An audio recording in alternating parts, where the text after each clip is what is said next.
Quand on regarde la surface de l'eau entre la Pointe Croisette et les Saintes-Marguerites, Frédéric Poidenot. On peut voir différentes teintes de la couleur de l'eau et donc des fonds marins qui sont juste en dessous. Directeur du CPU des îles de Lérins et Pays d'Azur. On peut voir des teintes sombres et des teintes claires. Les teintes claires, ça va être des bancs sableux. Les teintes sombres, c'est essentiellement de la Posidonie. La mer Méditerranée est le berceau d'une grande partie de nos mythes et contes antiques et par conséquent de notre civilisation. Quand on pense à la mer, aux océans, on pense aux mythes grecs, à Poséidon. Et en effet, il se trouve que la Grèce est en Méditerranée et que Poséidon n'était pas breton. Mais de nos jours, l'imaginaire qui entoure la mer a changé, parfois diminué, les connaissances que le commun des mortels a sur la mer n'a fait que suivre cette tendance. On connaît la Méditerranée sans vraiment la connaître. On connaît certaines de ces espèces endémiques qui peuvent être consommées par les hommes, puis on connaît des manières de se divertir en mer, mais toutes les merveilles végétales, animales, géologiques qu'elle abrite sont souvent moins connues du grand public. C'est le cas de la Posidonie qui est une espèce endémique méditerranéenne. Et pour bien la comprendre, il faut remonter un peu dans le temps. Aux alentours d'environ 100 millions d'années, il y a deux grandes familles de plantes à fleurs, les dicotylédones et les monocotylédones. Alors les dicotylédones, elles ont deux cotylédons dans leurs graines, deux petites feuilles qui vont sortir dès que la graine va germer. Il va y avoir deux feuilles, les cotylédons. Ces plantes dicotylédones, il y a un phénomène qu'on ne comprend pas très bien encore, mais qu'on commence à de mieux en mieux documenter. C'est en milieu aquatique terrestre, elles vont se simplifier. Et ça va donner le modèle monocotylédone, un seul cotylédon. Donc quand la graine va germer, il n'y aura qu'une feuille. Ça va être un modèle beaucoup plus simple, avec des feuilles allongées, nervures parallèles. Ce modèle de plante-là, qui se développe en milieu aquatique terrestre, va progressivement coloniser le milieu terrestre. Ça va donner tout ce qui est palmiers, graminées, orchidées, des tas de plantes très importantes pour nous. Sur les parties qui sont restées aquatiques, une partie va aller en mer. Un certain nombre de ces plantes va s'adapter au milieu marin. Un petit nombre, parce qu'on a une soixantaine d'espèces seulement à l'échelle de la planète. Toutefois, leur poids écologique est considérable dans les environnements littoraux. Un grand nombre de ces espèces ont des impacts sur le fonctionnement de leur écosystème et on les appelle alors des ingénieurs ou architectes d'écosystèmes. De nombreuses régions du monde bénéficient d'organismes ayant un tel impact, et c'est le cas de la mer Méditerranée. On y recense 5 espèces de mammaliophytes marines, dont Posidonia oceanica, plus communément appelée Posidonie. Intéressons-nous à la situation géographique de la Posidonie. Il y a 5,6 à 5,3 millions d'années, lors du Messinien, la mer Méditerranée s'assèche. Le détroit de Gibraltar se ferme et la Posidonie se retrouve privée d'accès extérieur. C'est à ce moment-là qu'elle va devenir une espèce endémique de la Méditerranée, qui est donc cantonnée à cette mer. Néanmoins, on ignore comment la Posidonie a survécu à cette crise de haute salinité. Il a probablement existé des zones de refuge, notamment près de l'Atlantique, d'où elle a pu ensuite recoloniser la Méditerranée après l'ouverture de Gibraltar. La Posidonie est de nos jours présente dans presque toutes les côtes méditerranéennes. À l'ouest, elle disparaît un peu avant le détroit de Gibraltar. À l'est, elle est absente des côtes du Nil, de Palestine et du Liban. Elle ne pénètre pas en mer de Marmara ni en mer Noire. Enfin, elle est rare ou absente dans l'extrême nord de l'Adriatique, le long des côtes languedociennes, entre la Camargue et Port-la-Nouvelle. La répartition de la Posidonie a une logique que l'on verra un peu plus tard. D'abord, décrivons-la. En somme, la Posidonie est une plante à fleurs avec des racines qui sont reliées au rhizome. Le rhizome porte des faisceaux de feuilles et en automne, parfois certaines années, une floraison, une fleur donc qui va donner un fruit avec une gaine et à l'intérieur une graine. De par sa caractéristique de plante à fleurs, la Posidonie a un mode de fonctionnement qui est très similaire aux plantes terrestres. Néanmoins, apportons un peu plus de précision sur comment une plante se développe dans un milieu marin. La Posidonie comporte des tiges rampantes ou dressées, généralement enfouies dans le sédiment, ce qu'on appelle des rhizomes. Les rhizomes portent des racines qui peuvent descendre jusqu'à 70 cm dans le sédiment et ancrent la plante dans le sable.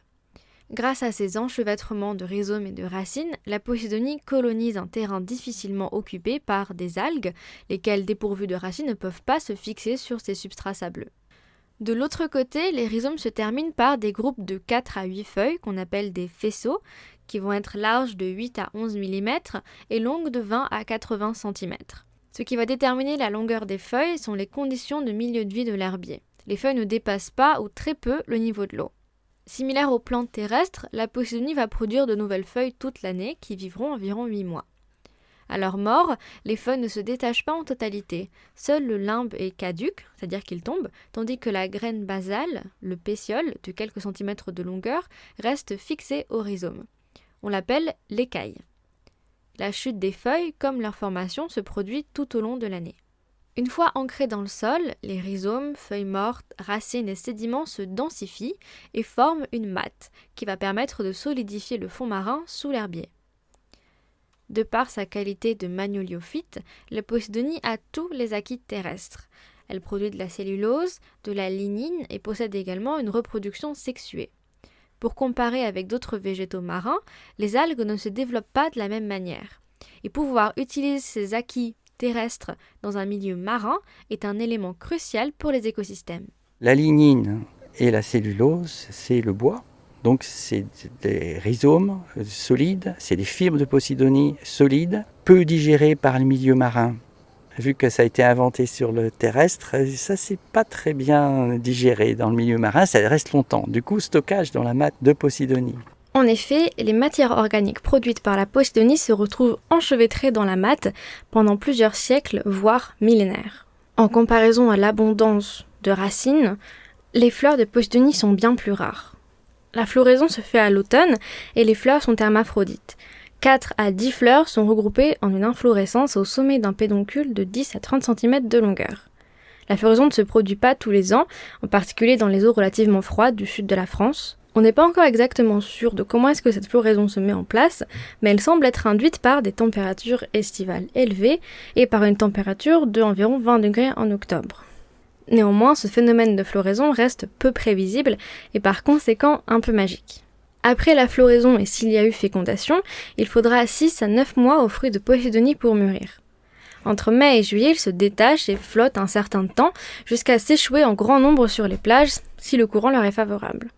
Ces fruits sont souvent appelés olives de mer parce que, de par leur couleur, leur taille et la présence du noyau, ça ressemble de toutes parts à une olive verte. Malgré la présence de fleurs et fruits, la reproduction sexuée chez la posidonie est un peu plus compliquée que celle des plantes à fleurs terrestres. On a l'impression que ça ne marche pas, c'est-à-dire qu'elle produit peu de fleurs. Du coup, les fleurs ne sont pas toujours fécondées, les graines ne peuvent pas toujours germer. Donc on a un modèle de reproduction à fleurs qui ne fonctionne pas très bien. Il faut bien avoir en tête quand même que l'histoire des phanérogames marines, c'est une histoire d'eau douce, petit milieu dans lequel il n'y a pas de pollinisateurs, pas d'insectes qui vont polliniser. En mer, il n'y a pas d'insectes. Donc on n'a pas d'agents actifs qui vont faire cette pollinisation. Donc c'est le hasard, c'est le courant. Donc dans un petit milieu étroit d'une rivière, les chances de pollinisation vont être plus grandes que dans un milieu extrêmement ouvert comme peut l'être le milieu marin. C'est une des raisons, il y en a d'autres, mais c'est une des raisons pour lesquelles cette floraison, elle ne fonctionne pas très très bien.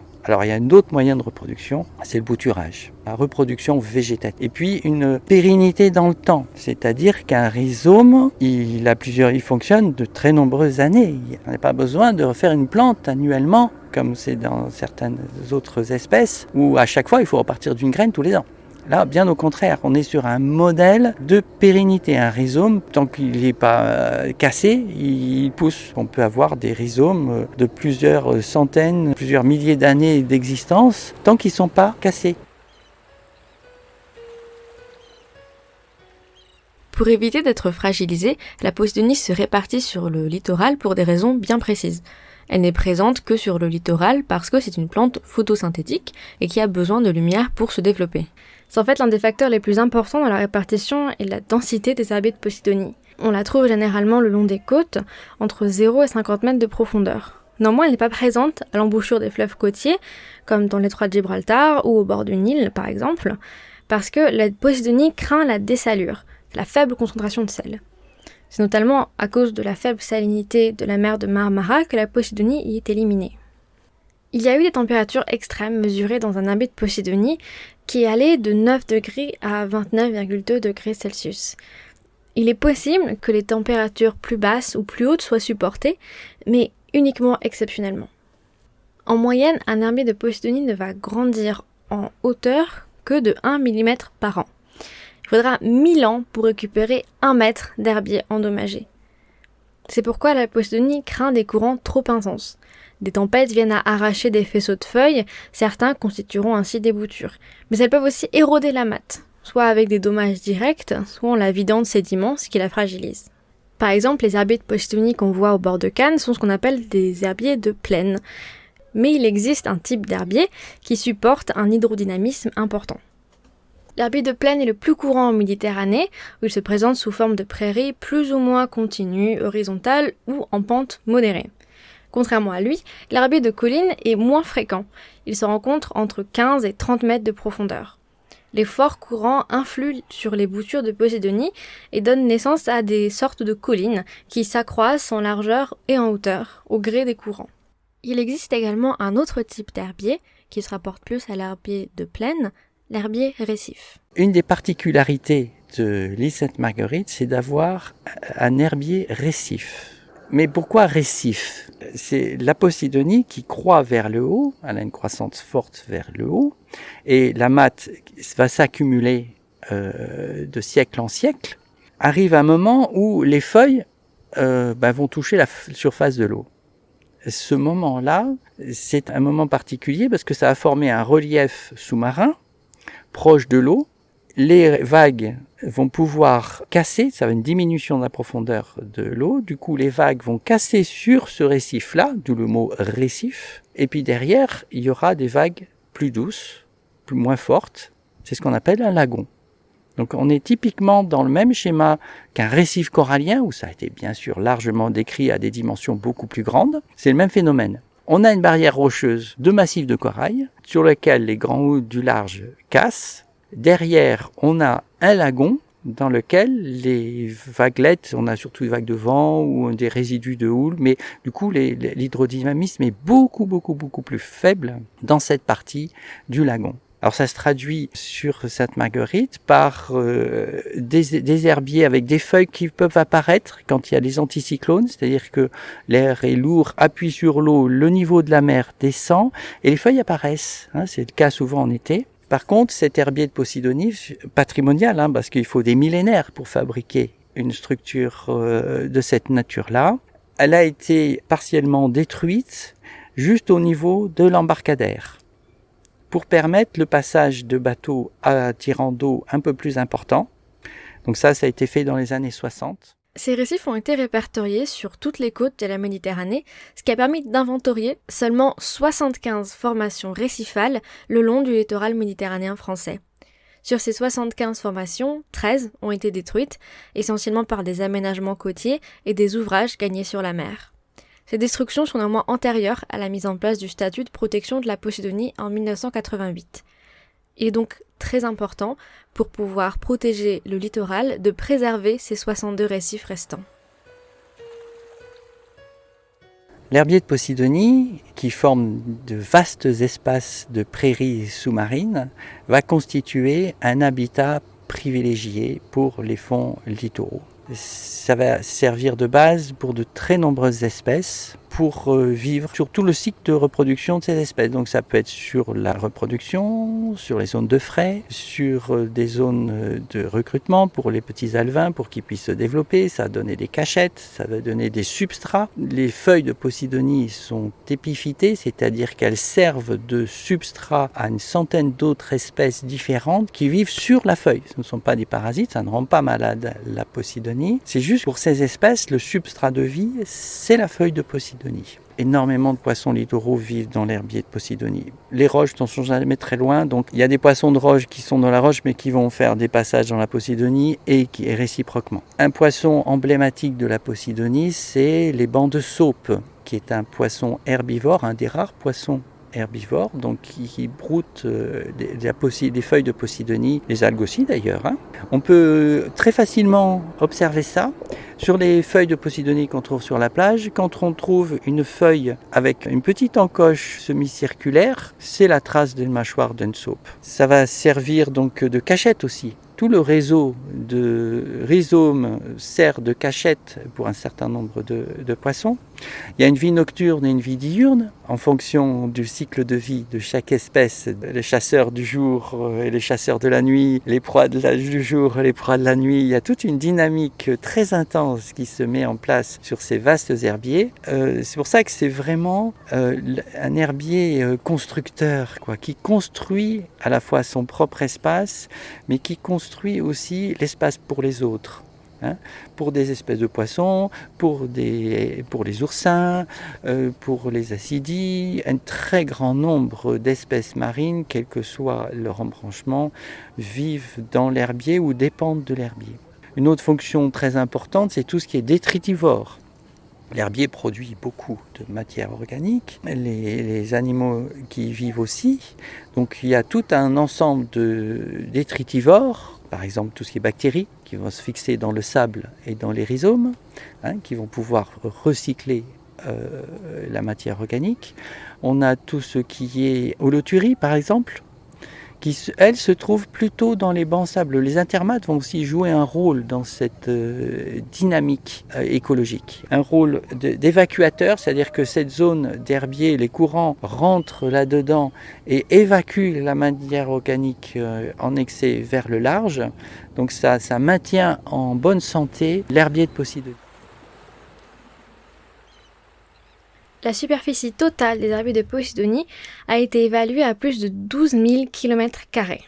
Ils sont donc capables de fournir une surface considérable de feuilles qui peuvent faire de la photosynthèse et ainsi produire de larges quantités d'oxygène. De plus, la Posidonie a également une autre particularité très importante pour la lutte contre le réchauffement climatique. C'est sa matte morte. Grâce à des datations carbone, on est capable d'évaluer l'âge d'une matte morte et ainsi savoir combien de carbone elle peut stocker. On voit une épaisseur moyenne de 2,5 mètres avec un âge estimé à 4000 ans. Les herbiers sont capables de fixer dans le sol autant de carbone qu'une forêt et 20 à 25% de ce carbone est séquestré dans la matte pendant des milliers d'années. Ces stocks de carbone sous les herbiers sont en moyenne 10 fois plus importants que dans les sols forestiers. Chaque année, les herbiers de Posidonie fixent en moyenne 0,6% des émissions de CO2 de tous les pays méditerranéens. Pour certaines régions, cette valeur est même beaucoup plus élevée, avec 24,5% en Tunisie et 14,4% en Corse. De plus, les exigences écologiques des herbiers de Posidonie par rapport à leurs conditions environnementales, salinité de l'eau, luminosité, solidité des fonds, profondeur de l'eau, font d'elle une espèce sentinelle. C'est une espèce sensible qui sert d'indicateur en amont des changements dans l'environnement d'un écosystème. Donc tout changement dans le comportement de la Posidonie, que ce soit sa répartition ou la qualité de ses feuilles, indique une perturbation dans l'écosystème. Et de plus, la Posidonie n'est pas seulement utile en vie et sous l'eau. En plus de sa matte morte, qui permet de solidifier les fonds marins et ainsi d'éviter l'érosion des sédiments le long de la côte sur les plages, les feuilles mortes de Posidonie ont également leur importance. La grande production de feuilles de Posidonie entraîne l'échouage d'un grand nombre de feuilles sur le rivage, notamment à l'automne. Et ce sont ces feuilles mortes qui vont former des tas, ce qu'on appelle des banquettes de Posidonie. Alors ces banquettes sur la plage vont avoir un rôle tout à fait particulier, c'est qu'elles vont protéger la plage de l'érosion. Quand il y a des tempêtes, les tempêtes ont deux effets. Un, c'est vouloir tendance à enlever le sable qui est sur la plage, et de l'autre côté, tendance à avoir accumulé des feuilles sur la plage. Les deux vont finalement s'équilibrer. Si je mets un gros tas de feuilles sur la plage, le sable qui est en dessous ne peut plus partir. Il est bloqué par ce gros tas de feuilles, la banquette de Posidonie. Donc un rôle majeur dans cette protection de l'érosion du littoral qui se fait plutôt en période d'automne et hiver. Parce que le sable, une fois qu'il part de la plage, il ne reviendra pas. Donc on est plutôt sur des stocks un peu fossiles de plage qui ne font que diminuer au fil des années. Le rôle de la Posidonie et de ces banquettes-là est majeur, mais vraiment majeur. Si on enlève ces banquettes de Posidonie, parce qu'il y a un problème de perception avec ces banquettes, inexorablement, il faut réensabler la plage.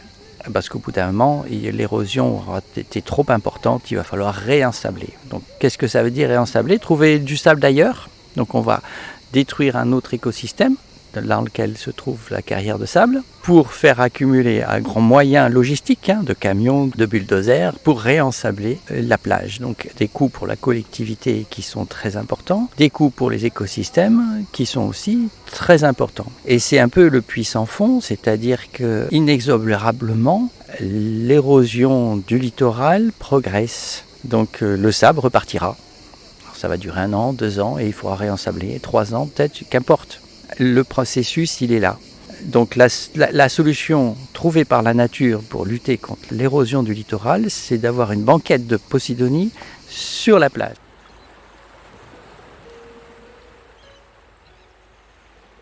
La Posidonie est donc une espèce pilier pour les écosystèmes littoraux méditerranéens. Et pourtant, elle est en danger, et principalement à cause des activités humaines. Dans le 2e épisode de Convergence, nous parlerons de l'impact des activités humaines sur les herbiers de Posidonie, mais également quels processus sont mis en place pour protéger ces écosystèmes et sensibiliser les populations. Merci d'avoir été avec nous pour le premier épisode de Convergence, le podcast d'éducation à l'environnement.